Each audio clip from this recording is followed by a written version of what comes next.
लियारी कैसा था और कैसा है? शायद बॉलीवुड मूवी धुरिंदर की कहानी सच साबित ना कर सकी हो, लेकिन अब जो हकीकत लियारी और उससे जुड़े गैंगस्टर्स की मैं आपको बताऊंगा, इससे पहले आपने ना सुनी होगी और ना ही इनको देखा होगा। इसका आगाज कराची के कदीम इलाके लियारी से होता है। ये कहानी 60 की दिहाई पुरानी और जराइम पेशा गैंगस्टर्स की है। शायद आपने इनके नाम भी ना सुने हो। जी हां, ये एक ऐसा ही नाम है जिनसे लियारी की कहानी शुरू होती है, जिन्हें कभी लियारी में दादल कहा जाता था। उस नाम का जिक्र आगे भी आएगा, इसलिए इनको याद रखिएगा। अब आ जाते हैं उन गैंगस्टर्स की तरफ जिन्होंने लियारी के अमन को तबाह किया था। उन कारनामों की दास्तान रहमान डकैत, अरशद पप्पू, बाबा लाडला, उजैर बलोच और गफ्फार जिगरी के जराइम से भरी पड़ी है। वही दौर था कि जब लियारी की तंगोतारी गलियों में दादल का राज हुआ करता था। ये वही दादल है जिसका जिक्र मैंने कुछ देर पहले किया था। जी हां, हाजी दात मोहम्मद उर्फ दादल, शेर मोहम्मद उर्फ शेरू, ताज मोहम्मद उर्फ ताजू और बेक मोहम्मद उर्फ बेकल, ये 4 भाई थे। हाजी दात मोहम्मद उर्फ दादल सियासतदान के तौर पर भी जाने जाते थे और पीपल्स पार्टी से उसका गहरा ताल्लुक था, जबकि इसके 2 बेटे यानी रहमान बलोच और अब्दुल रहीम थे।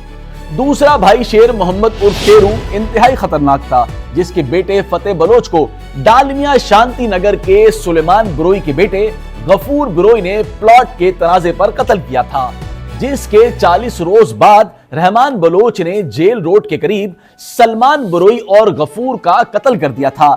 याद रखें, ये वो पहला दुश्मनी में होने वाला कत्ल था जो रहमान बलोच ने किया था। लेकिन कहानी यहाँ खत्म नहीं हुई है।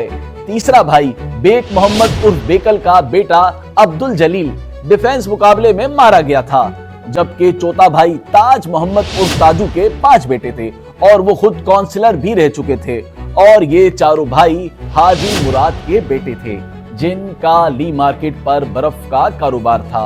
और हाँ, नबी बख्श उर्फ काला नाग इन सब भाइयों का दोस्त भी था।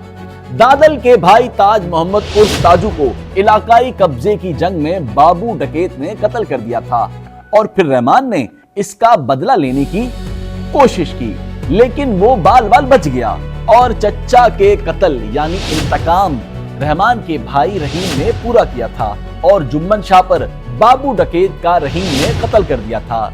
शेर मोहम्मद उर्फ शेरू नासाज तबीयत की वजह से अस्पताल में इंतकाल कर गए और आखिरी भाई बेक मोहम्मद उर्फ बेकल का इंतकाल भी हादसे में हो गया था। इस तरह इस खानदान में रहमान ने सर उठा लिया था, फिर उसने कमान संभाल ली थी। रहमान, जिसको दोस्त रैम्बो और खान और दुश्मन डकैत बोलते थे, और ऐसा इसके करीबी हलकों का कहना है। लेकिन पुलिस की नजर में रहमान डकैत था, जबकि रहमान के 4 भाई थे। इस क्रिमिनल हिस्ट्री में रहमान का भी एक उस्ताद था और रहमान इस ग्रुप के लिए काम करता था। इस ग्रुप का नाम आरिफ गैंग था। आरिफ अरशद पप्पू का साड़ू भी था। यहाँ रहमान की दोस्ती 2 भाइयों रऊफ नाजिम और आरिफ से होती है, जिनके वालिद हसन उर्फ हसनूक भी मंशियात के धंधे में थे। और यहाँ इन सब नौजवानों की दोस्ती आहिस्ता आहिस्ता एक जराइम पेशा गिरोह में डल जाती है, जिसका सरगना आरिफ, रऊफ और रहमान था। जब तक रहमान की अपनी शनाख्त कुछ भी नहीं थी, लेकिन धंधे में तेज होने की वजह से उस्ताद शागिर्द और शागिर्द उस्ताद बन चुका था। यानी रहमान ने आरिफ ग्रुप में रहते हुए खौफ से अपनी शनाख्त बना ली थी। आरिफ बलोच को एसएचओ कलाकोट अत्तर रशीद भट्ट जराइम पेशा होने की वजह से तलाश कर रहे थे और फिर एक दिन एक ही जगह पर आरिफ, रहमान और कुछ दोस्त फैक्ट्री में एक साथ मिल गए। यहाँ आरिफ एएसआई महबूब की फायरिंग का निशाना बन गया था। रहमान फैक्ट्री की दीवार फलांग कर फरार हो गया था। इसके बाद Arif gang group Rahman gang group में बदल चुका था और इसका सरगना रहमान बलोच उर्फ बन गया था। ذرائع بتاتے ہیں کہ یوسف بلوچ کے بھانجے مجید اسپیڈ جو کہ ڈکیت تھا کو رحمان نے قتل کر دیا تھا، لیکن اس کی مصدقہ اطلاعات نہیں ہیں۔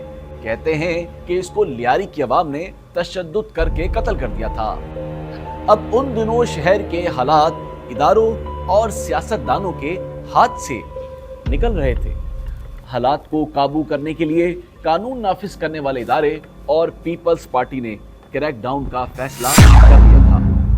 اس وقت دباؤ اتنا زیادہ تھا کہ حاجی لالو نے فیصلہ کیا کہ عرفات اور رحمان کو پولیس کے حوالے کر دیا جائے، لیکن اس بات کی خبر عرفات اور رحمان دونوں کو ہی نہیں تھی۔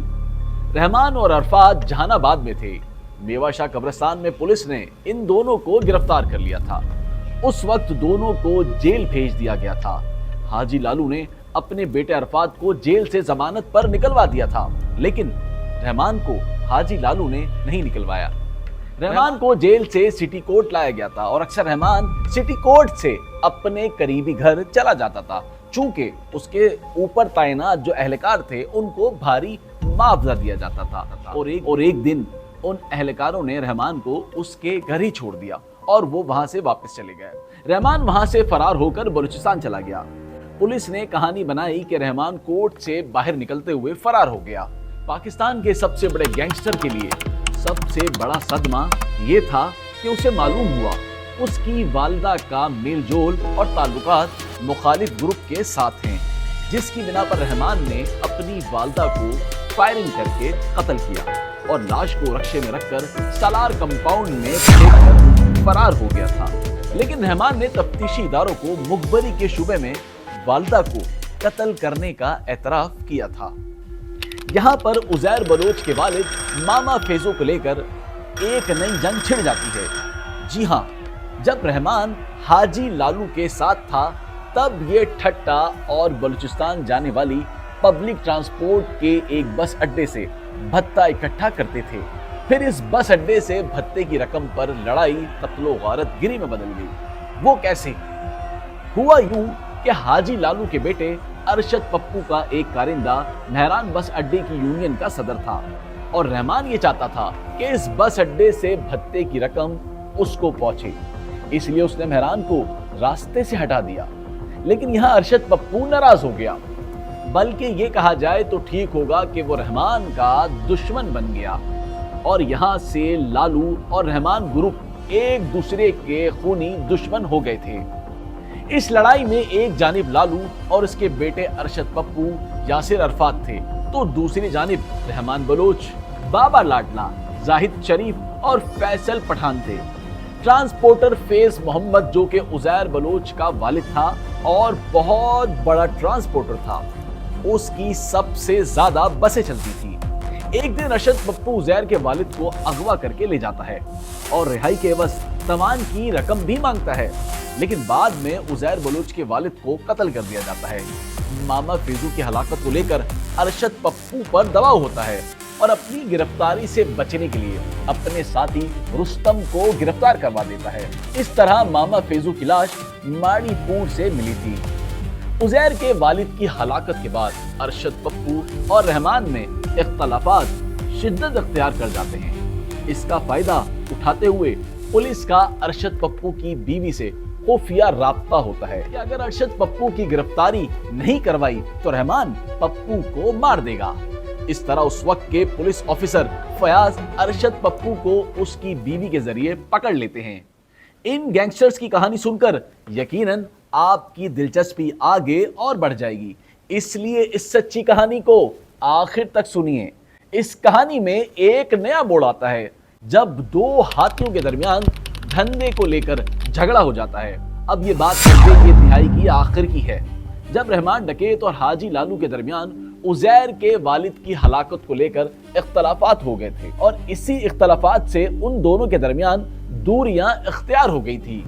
صرف یہی نہیں، دونوں نے اپنے دھندے بھی الگ الگ کر لیے تھے، لیکن جب حاجی لالو نے خود کو کمزور پایا تب وہ اس دھندے میں اپنے بیٹے کو ساتھ لے آیا، اور رحمان سے کشیدگی کے بعد حاجی لالو نے اپنے بیٹے ارشد پپو کے ساتھ مل کر ایک الگ گروپ بنا لیا، جبکہ حاجی لالو اختلافات کو لے کر MQM से भी हाथ मिला लेता है और MQM पाक कॉलोनी अरशद पप्पू के वालिद हाजी लालू की भरपूर हिमायत करती है। जब तक रहमान बलोच भी अमन कमेटी कायम और इसके दफातर खुलवा चुके होते हैं। मामा फैजू के कत्ल के बाद उजैर रहमान के करीब हो गया था। बताते हैं कि उजैर उस वक्त कमजोर दिल इंसान होता था जिसको रहमान ने एक टारगेट को मारने के लिए भेजा था और उजैर बिना फायरिंग किए वहां से भाग निकला था, जिसकी शिकायत उस वक्त की टीम ने रहमान बलोच को की थी, जिसके बाद उजैर को कभी टारगेट पर नहीं भेजा गया था।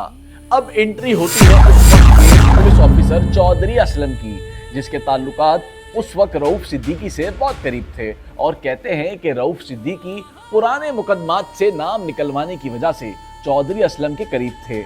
उनका नाम बार बार आगे कहानी में जरूर आएगा। अब सियासी और समाजी तंजीमों ने लियारी गैंगवार के हाथों मासूम शहरियों की भीड़ चढ़ने पर पुल का किरदार का फैसला किया और उस वक्त लियारी में कायम बलोच इत्तेहाद तहरीक के सरबरा अनवर भाईजान और पीपल्स पार्टी के रहनुमा नबील गबोल ने लियारी की नशिस्त से नुमाइंदा जमात पीपल्स पार्टी के सरबरा आसिफ जरदारी से मुलाकातें की।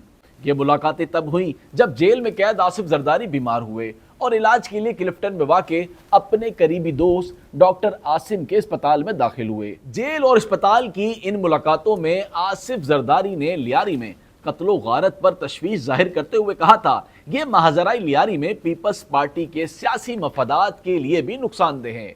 जब आसिफ जरदारी जेल में थे तो लालू भी वहीं कैद थे। फिर किसी जरिए लालू से बात की गई और उन्हें यकीन दिलाया गया कि रहमान उनसे बदला नहीं लेगा, लेकिन लालू ने कहा, रहमान की जमानत कौन लेगा। लियारी की समाजी शख्सियत अनवर भाईजान से दरख्वास्त की गई कि वो सालिस बने और दोनों गिरोह में सुलह की कोशिश करें।